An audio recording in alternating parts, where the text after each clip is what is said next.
Hello, beautiful soul! Welcome back to my channel. This is my Ame from Japan, Kabayan Taurus. This reading is for you. Tingnan natin ang tao na nakakonect sa iyo. Hindi ko na-explain, palagi naman natin ito ginagawa. Anong nararamdaman niya sa iyo? Anong intention, behavior, anong nararamdaman mo? Ano ang hidden at ano ang advice? Siyempre, sa mga naghahanap ng clarity. No? Sa mga naghahanap ng clarity at sa mga nagkahiwalay man dyan, kuha tayo ng mga messages na baka makatulong din sa inyo, no? Tingnan natin. Tao na connect. Sa mga gusto magpa-personal reading, nasa description below ang details. Vice versa tayo palagi ha. Tao na connect kay Taurus. Pwede ikaw ito or pwedeng siya to, vice versa. Walang pangalan mo dito. Ano ang totoong nararamdaman mo? Anong nararamdaman mo kay Taurus? Kapatid, anak, magulang, karelasyon, kaibigan o pamilya? Tao na connect kay Taurus. Ano ang nararamdaman mo kay Taurus? Vice versa.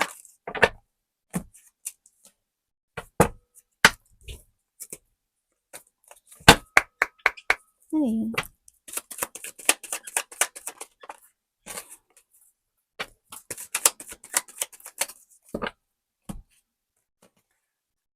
Okay, nararamdaman niya sa'yo.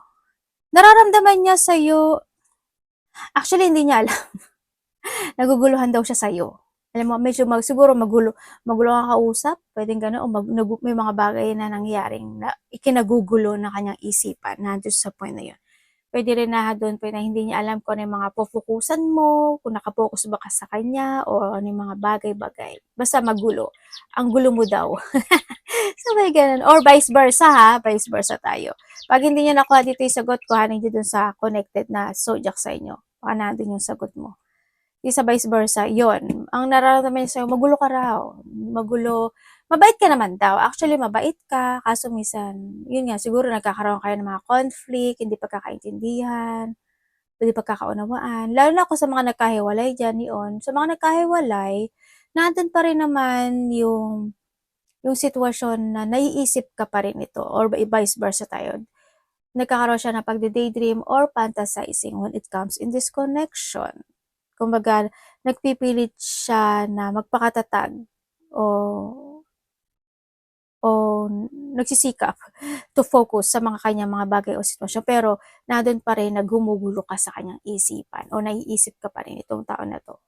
Siyempre, nandun talaga yung conflict, no? Nagkaroon talaga ng struggle when it comes in this connection. Sa mga may third party, ganun din, sa nakita ko dito, naramdaman niya sa iyo is masyadong, yun nga, is complicated or may mga bagay na hindi niya maunawaan o may mga sitwasyon na hindi kayo nagkakaunawaan. Nagkakaroon ng mga conflict situation. May mga, kumbaga may mga disagreement, may mga tension or may mga time na hindi ko alam kung siya or siya, ikaw, dito is naiirita daw siya. Basta medyo magulo yung sitwasyon eh, no? Naguguluhan siya sa'yo, ganyan. Sa mga wala namang third party connection, nanto yung point na nararamdaman niya sa'yo, mabait ka daw, sa nakikita ko dito, yun nga lang, may mga bagay lang siguro na, minsan nag-aaway talaga kayo o hindi kayo nagkakatugma ng pages, kanya na, doon din nararamdaman niya na parang ang dami mo daw iniisip, kanya ang dami mong pumapasok siguro o gumugulo sa isip mo, mga gano'n. Sa iba dito, naghihintay o may paghihintay o maghintay na doon sa point na yun, ano, ito nakikita sa inyo. Sa iba dito, may sinasabi siyang player. Yun. May sinasabing player ang isa. Ano ang intention mo kay Taurus? Vice versa, ano ang intention mo kay Taurus? Taon ako na kay Taurus. Ano ang intention mo kay Taurus? The Justice. Justice talaga.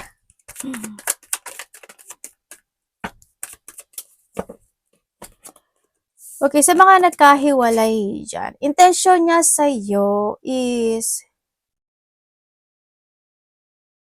sa mga nagkahiwalay, ang intention niya kasi sa'yo, alam mo yung nandun yung point na kahit papaano naiisip ka o pumapasok ka pa rin sa isipan ng tao na ito, no? Sa nakikita ko dito. Kasi nandun yung point na siguro may mga bagay siya na gusto niya pang sabihin o hindi niya nasabi sa'yo.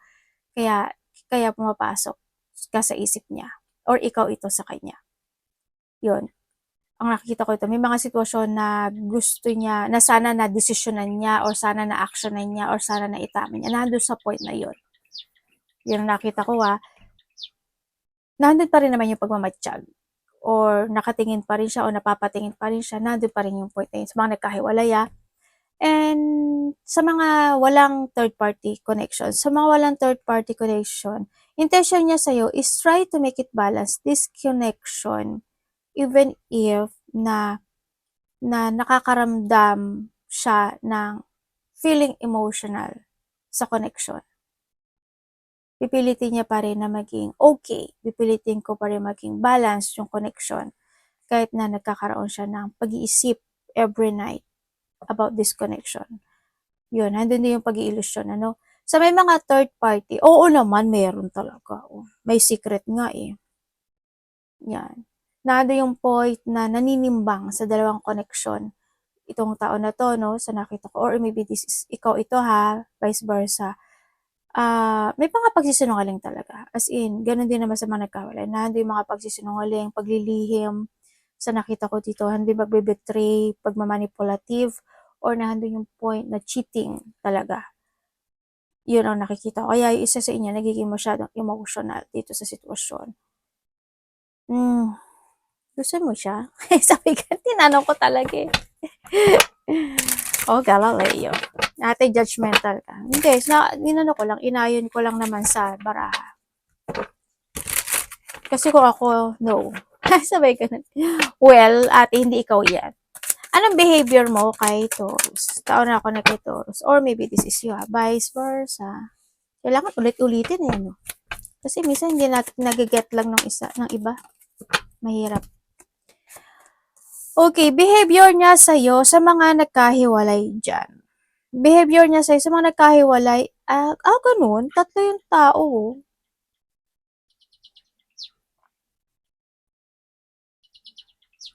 Behavior niya sa'yo, maybe ikaw ito o siya, ginagawan kanya ng hindi magandang, ano ba ito nga? Hindi ginagawan kanya ng hindi magandang kwento, or maybe ikaw ito or siya, or nandun yung sinasabi niya na, nako yan, si Taurus. Nako, sinungaling yan. Ganyan, ganito, ganyan. Akala mo sinong matalino, akala mo sinong tama, akala mo ganito, ganyan. Yan, hanggang doon yung pandaraya at pangliling lang. Behavior niya sa'yo is still, they hope pa rin, kahit na gano'n yung attitude niya, or na gano'n yung nagsasabi niya sa ibang tao, sa nakita ko dito, handun pa rin naman yung point na hindi kanya kayang i-cut off sa buhay niya sa ngayon. Kasi nandun pa rin yung pag-iisip, no, na magkaroon kayo ng union, or magkaroon kayo ng pag-uusap muli. Or kung nag-uusap kayo nito, hindi ka pa rin niya kayang i-cut off sa buhay niya. Yung iba dito, isa sa inyo, umaasa pa rin na magkakaroon pa rin ng stable connection sa relasyon.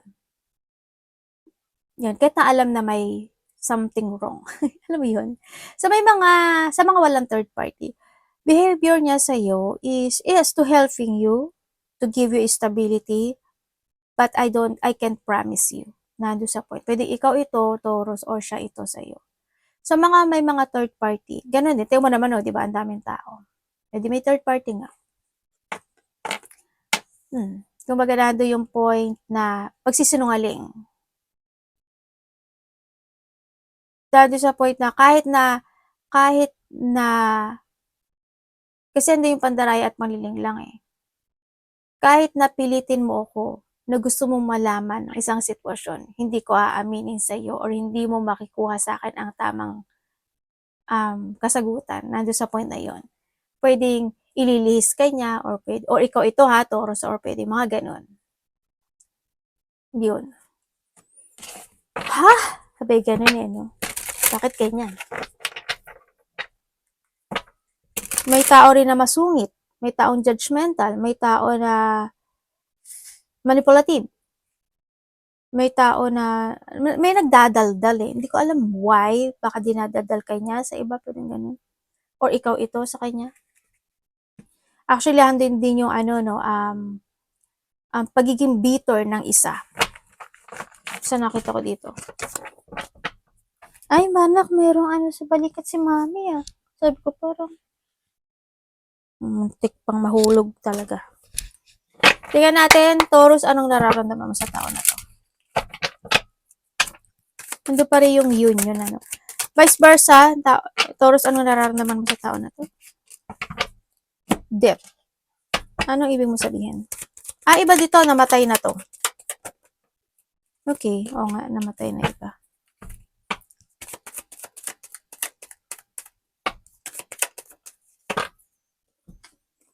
Okay, oo, nawala na. Yung iba dito, dead na. Okay, nararamdaman mo sa tao na ito, kung kayo is nagkahiwalay, vice versa tayo, nararamdaman mo sa tao na to, talagang sobrang, kahit ikaw alam mo no? Alam mo na sobra siyang na-stress pagdating sa connection na ito. Alam mo, or vice versa, alam mo na naghintay at naging patient sa'yo pagdating. Parang tinry niya pa rin na isaayos yung connection, pero dumating talaga sa point, nakipagkasundo pa ata to, no? Parang nagkando pa pag-uusap kasi sa nakita ko dito na they want to be stable sa connection, pero dumating pa rin yung point ng pagtalikod ng isa or pagtatapos talaga sa nakita ko dito, no? And kung kayo naman is walang third party connection, nararamdaman mo sa kanya, siya yung tao na maalalahanin or nahandi yung palagi na nagwo-worry sa mga bagay-bagay, lalo na kung LDR kayo. Handi yung sitwasyon na may mga bagay na gustong isaayos o ayusin when it comes in this connection. Handi din yung talking and union no? Yun. Nararamdaman mo sa kanya, parang they always waiting or ikaw yung itong naghihintay na naghihintay sa kanya na palagi nag-aalala or naghihintay with something. Sana hindi nagkakaisip ng negative thought pagdating sa sitwasyon. Kung kayo naman is may third party, oo. Meron talaga. Kasi andito pa rin yung nahahatak pa rin ng nakaraan yung isa sa inyo. So nakita ko to, andito pa rin, alam mo yung point na gusto pa rin ng pagsasaayos. At yung isa is naghihintay pa rin na magkaroon ng pagsasaayos o magkaayos. Ha? Aba, isa na tong martir. Ate, makakomment no? Hindi. Kasi isa medyo may pagkamakasarili lang. Ang hidden. Ikaw ito or siya? Vice versa. Okay.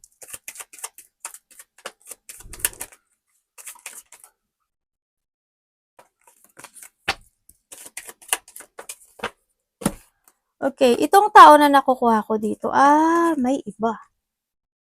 Itong nakukuha ko dito is, ang hidden nitong tao na to is may iba or this person is a player.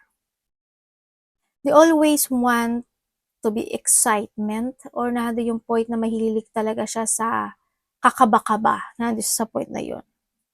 Tapos, andun din yung point na itong tao na nakukuha ko energy na alam mo yung kung ano yung ipapakita mo sa akin, papakita ko sa yung ganun din.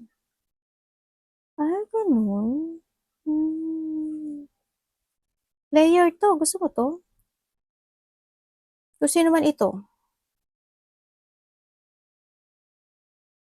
Yung parang nandito sa point na if you wanna play, we play.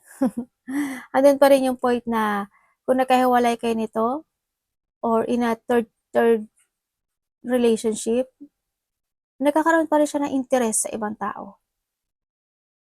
At gusto pa rin niyang mamangka sa dalawang ilog ba? Bangka sa dalawang ilog? O baliktad? Ilog sa dalawang bangka. Ano ba yun? Sino sasagwan sa isa ate? O nga, no? Yun. Dalawang ilog sa isang bangka. Tama ba ako? Advice. Yan sa'yo na yan. Kung bago kayo, kasi dito bago to. Kung bago kayo, mag-ingat kayo. Kung may nakakausap kayo, mag-ingat kayo. Huwag kayo magmadali. When it comes to advice, is sinasabi dito na kailangan mo daw pag-isipan, aralin, siyasatin, yung mga bagay-bagay na dapat mong gawin, na umpisahan o i-let go sa buhay mo. Kumbaga, you need to choose. Hanggang sa point na yun, no? And kailangan mo daw ng control, patient, focus, and strength. No? Kumbaga, piliin mo yung the right situation na fokusan mo sa buhay mo. And this is a time na kailangan mong magkaroon ng mga new way of communication with someone or with something, or hando yung point na kailangan mo daw i-embodies yung mga the lesson that you learn from the past situation. Yun yung sinasabi dito. Pahalagahan mo yung sarili mo, alagaan mo yung sarili mo, and pahalagahan mo rin yung mga tao na nagpapahalaga sa iyo. Yun. Tsaka maging aware ka rin daw sa feelings ng ibang tao.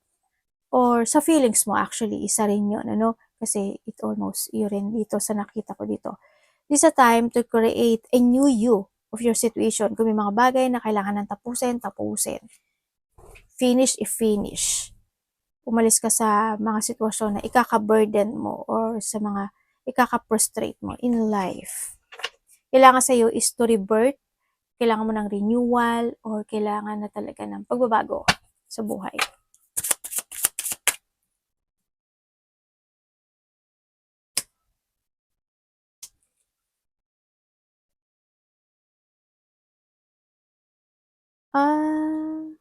Sa mga ano dyan, buntis, mag-ingat kayo. Baka makunan kayo. Magpa-check up kayo pag may naramdaman na kayong ano. May ikakagulat, ikakashock, ikakabigla ka daw. Hindi ko alam ba eh. Tingnan natin. Tingnan natin mga clarity and messages mo. Taurus.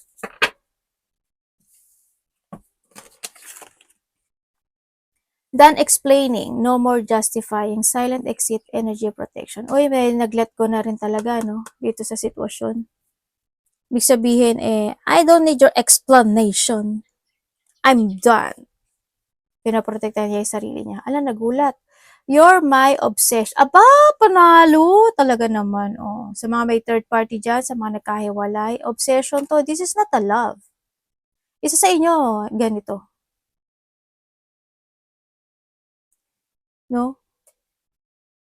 May mga unhealthy attachment, fixated, no peace. O, di ba?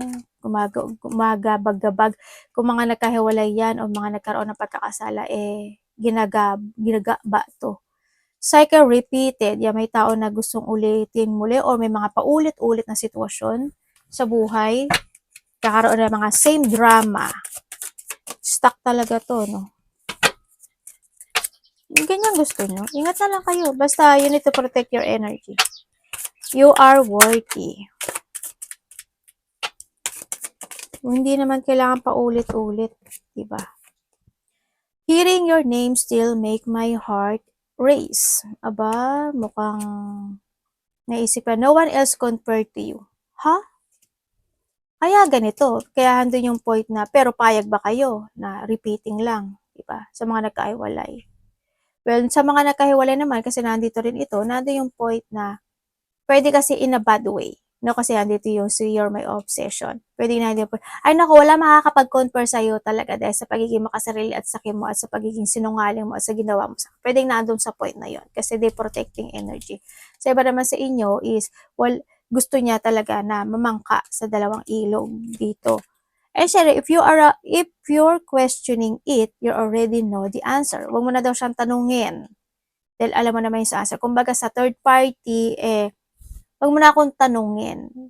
Nasa sa'yo na yung answer. If you want to stay, if you want me, stay. Doon sa mga nagkahiwalay, huwag mo na akong tanong kung bakit nangyari daw yun. Isa lang yun. Syempre, wala na yung love. Diba? Arigatou namaste. God bless.